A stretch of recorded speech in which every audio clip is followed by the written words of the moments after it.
From a sharp, tough leaf to one of the strongest natural fibers in the world. This is how sisal fiber is made step by step. Sisal comes from a resilient plant that thrives in dry regions. Its fibers are widely used in ropes, carpets, and industrial products. It all begins in vast sisal plantations. These long, spiky leaves grow under intense sunlight, storing strong natural fibers inside.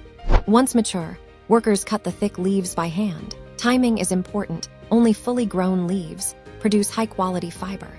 The harvested leaves are quickly transported to processing units to prevent drying and fiber damage. This is where the magic happens. Machines crush the leaves and strip away the pulp, revealing long, durable fibers hidden inside.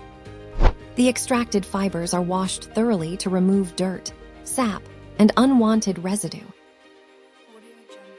Next, the fibers are spread under the sun. Natural drying enhances their strength and gives them a clean, golden color. After drying, fibers are brushed and combed. This aligns them and improves their texture, making them smoother and more usable. Workers carefully sort the fibers based on quality, length, and color.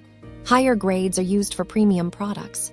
Finally, the fibers are bundled into bales, ready for shipping to factories around the world. From a simple leaf to a powerful natural fiber, sisal plays a vital role in everyday products.